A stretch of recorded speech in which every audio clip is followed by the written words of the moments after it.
Mr. Whitehouse, or Senator Whitehouse. Thank you, Chairman. Ms. Bondi, good morning. Good morning. What became of the $50,000 in cash that the FBI paid to Mr. Homan in a paper bag, evidently?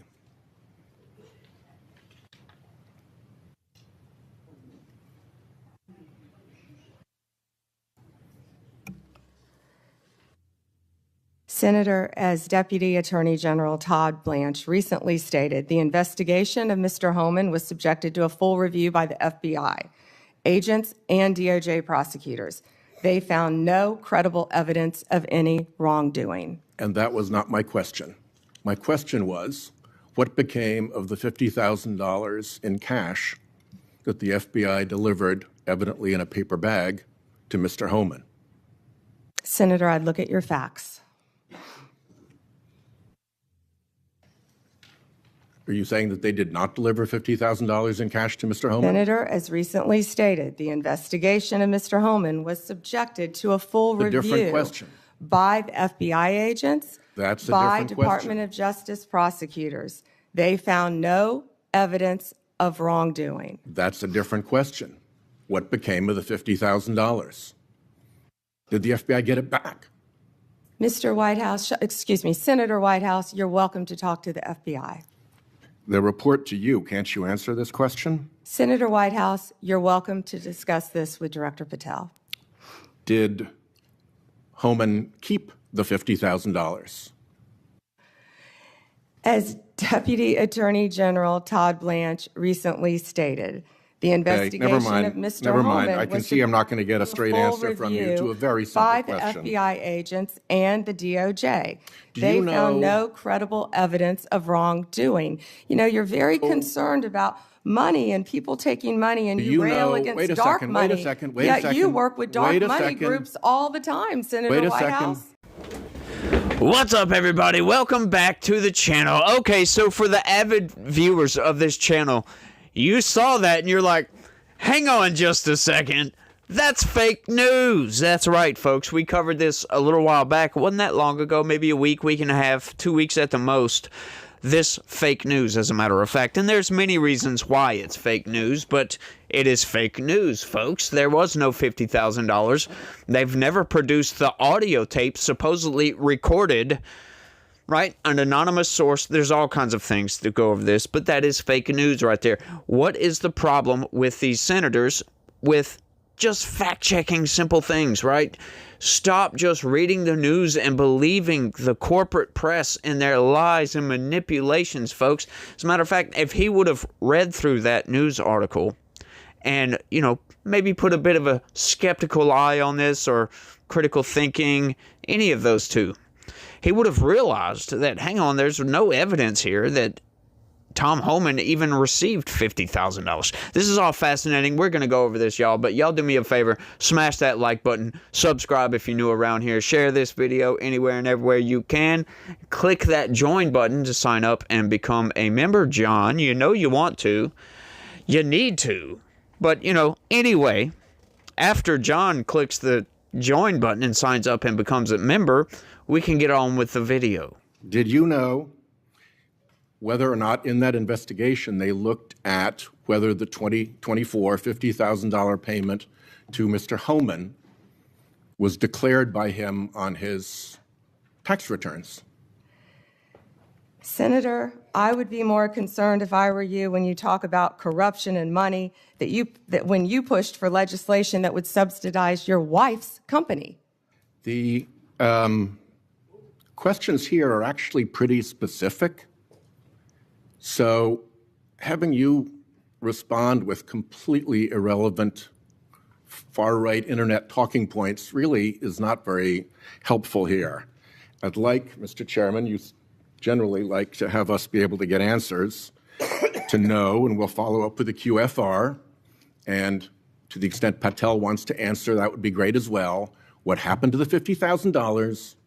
Did Homan keep it? Did the FBI get it back?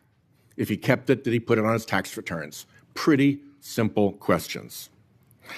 Homan was the same guy who said there was a deal with Eric Adams. He said, if Adams doesn't come through, I'll be back. I'll be in his office, up his butt, saying, where the hell is the agreement we came to? Which brings us to the OPR investigation of prosecutorial misconduct by Emil Bovee, because he was also involved in that transaction. Yeah. What became of the OPR investigation of prosecutorial misconduct by Emil Bovee? Yeah, Senator Whitehouse, to correct you for one moment, that would be the Honorable Judge Emil J. Bovee III to you. Not at the time of this. He was an employee of the Department of Justice. And what became of the OPR investigation? It's all pending litigation, misconduct? Senator. I can't discuss pending litigation nor personnel matters. OPR customarily publicly says when there's an investigation, and at the end of it, they provide a summary. Why can't you say whether there's an OPR investigation and whether, if it's concluded, there's a summary? Senator, I'm not going to discuss personnel matters.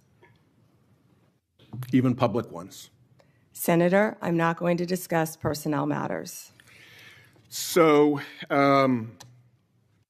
Kash Patel told this committee that his grand jury testimony after immunization, after initially pleading the Fifth, was, and I quote, sealed by the Department of Justice.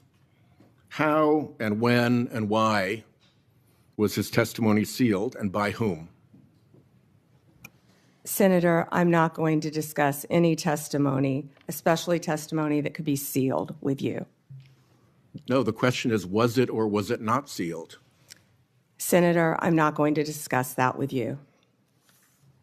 Well, he also said that he worked with the Department of Justice to have his transcript released publicly.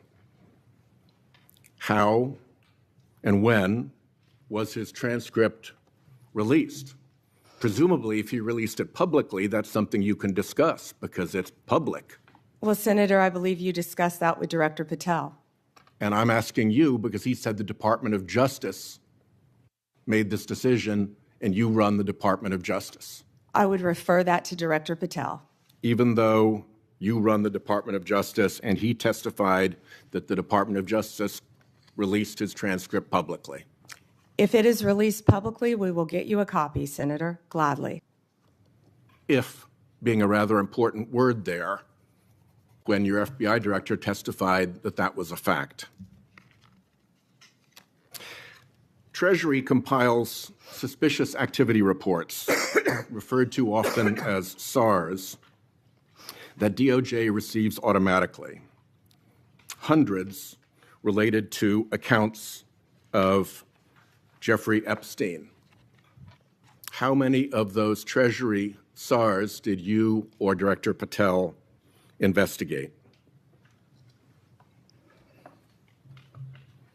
Senator, I'm not sure if you're concerned because you took money, I believe, did you, from Reid Hoffman, one of Epstein's closest confidants, not only once but twice in 2018 and 2024, if that's correct.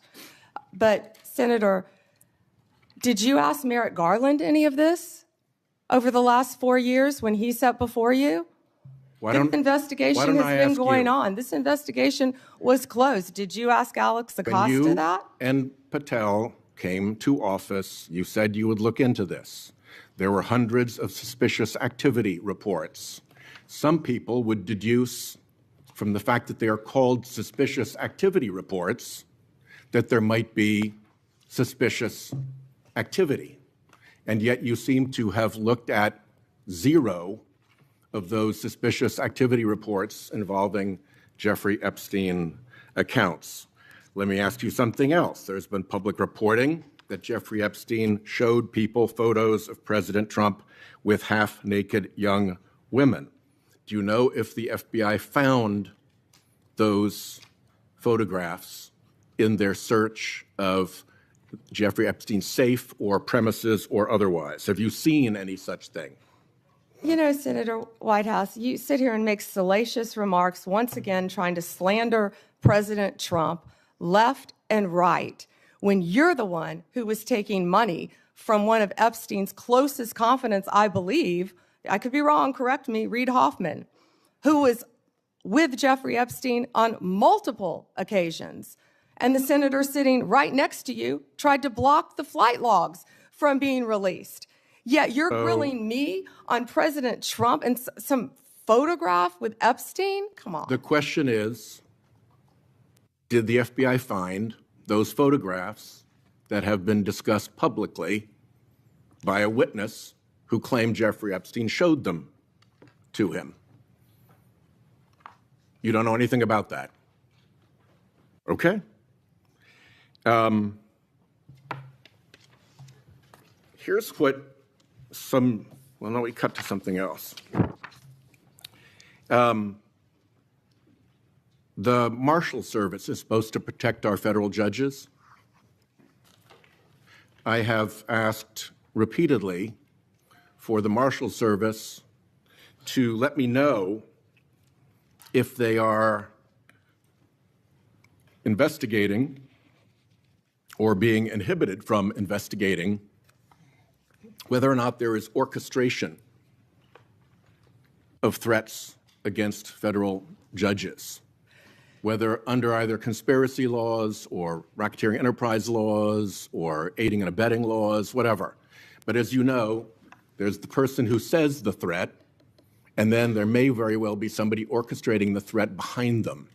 Is the Marshal Service allowed to investigate orchestration of threats, and do you know if they've taken one step to do so? May I answer the question, Chairman Grassley? The time has expired. I think it's the convention of the committee that if I've started my question in my time, you may answer the question. I was asking the chairman. Okay, before I go to Cornyn. She wants to answer the question, Chairman. Oh, please go ahead. I thought you said you didn't want to answer it. I'm Yes, sir. sorry. Thank you. Senator Whitehouse, I would be happy to sit down with you regarding any threat to any federal judge in this country. We take threats very seriously. I will set a meeting with you, with Director Serralta of the U.S. Marshals, and I will be there. And we will talk about any threats on federal judges, including orchestration, who threatened them or who orchestrated them. Bingo. Thank you. I just want to say right off the jump, I almost said this yesterday, but I guess I forgot to say it, y'all, that, you know, Pam Bondi right here, she seems like she's trying to force the contention, if you know what I mean. I don't know if you guys can pick up on that, but it's like it's being forced to be contentious with the senator right here. It's kind of cringe, if you will, and I don't like it all that much. But hey, you know, good job. Do what you do. You know, push back against these people. These people are not used to being pushed back on, right? And I love this. Let's get into substance here.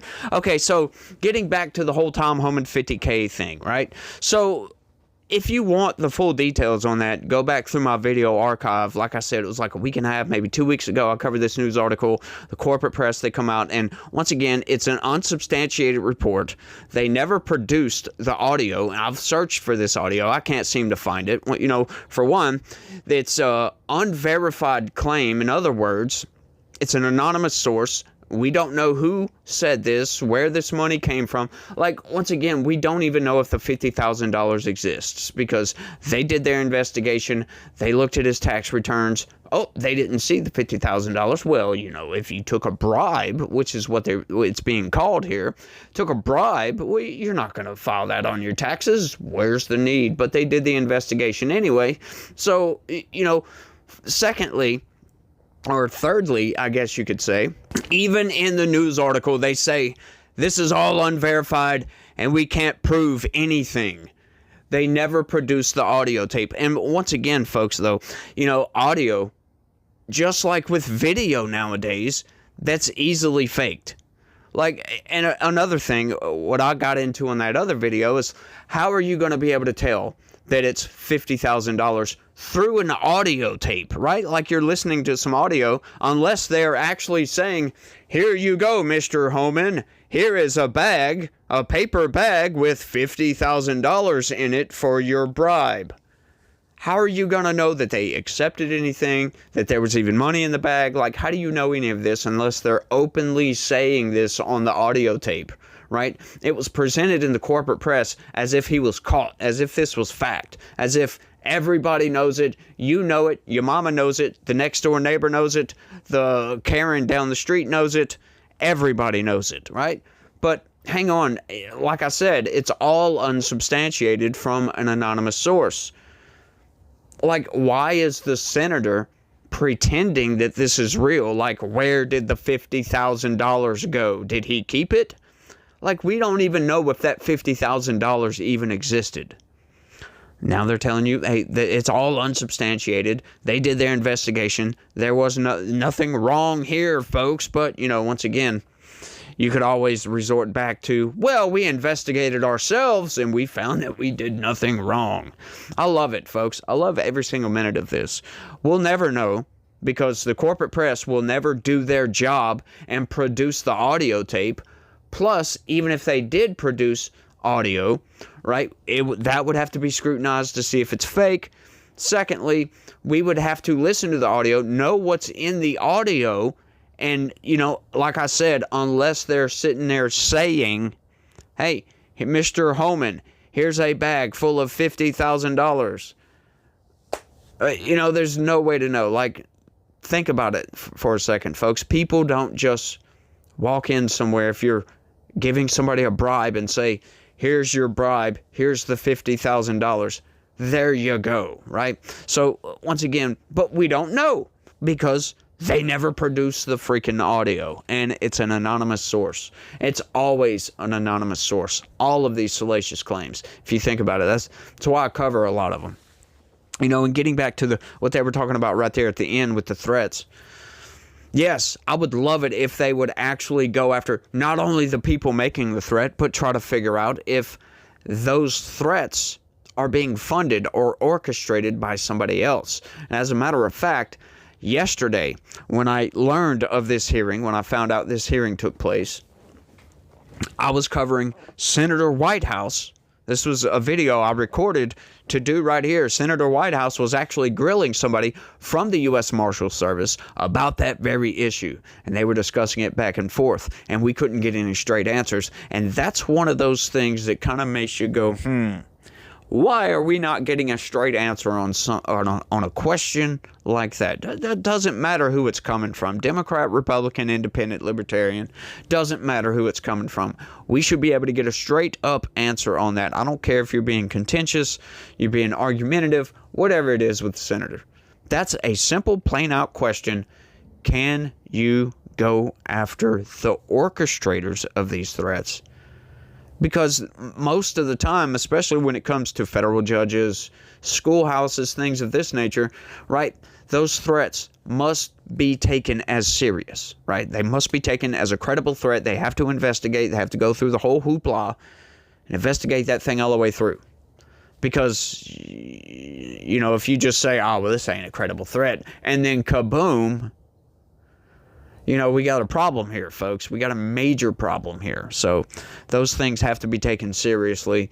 And I don't understand. I was talking about this the other day. I don't understand why these people think that that's okay. Like, what do you plan on doing by calling in and threatening somebody's life or a bomb threat or anything like that? Like, are you just intent on causing chaos? And for what reason? What is the outcome? Just the chaos? I think anybody that just wants chaos like that and calls in a threat, breaks the law in any way, should have the absolute largest possible book thrown at them. They should be thrown under the jail for as long as possible for the charges, right? For whatever charge they get for whatever it is. It's insane. I don't know why we can't get straight answers. Look, I understand, Pam Bondi, you want to be contentious with this dude, but give a straight freaking answer. Look, the whole Jeffrey Epstein nonsense, I'm not even really going to talk about that because we've talked about that so much that I don't even know where we stand anymore with Jeffrey Epstein. Like, as far as what information do we have and what information do we need and blah, blah, blah. Like, who cares about Jeffrey Epstein anymore? Democrats have proven, once again, that they don't care about that issue either.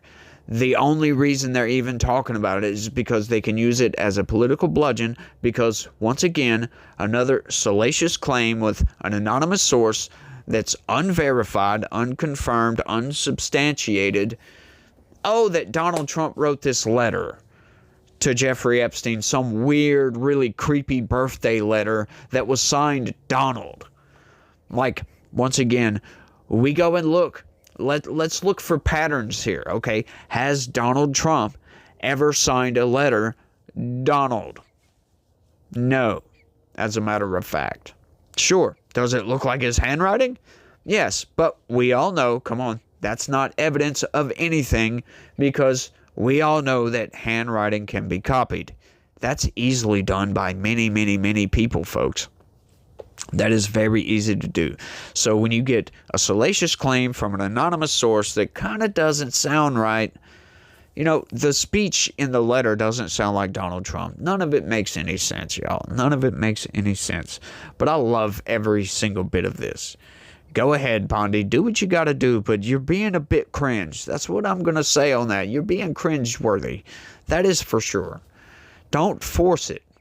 Just let it flow right out of you. That's what you got to do. But, you know, Bondi, she's not a political commentator or anything like that, so of course it's going to seem forced because she's trying to force the issue. It seems like she wants to be on the attack.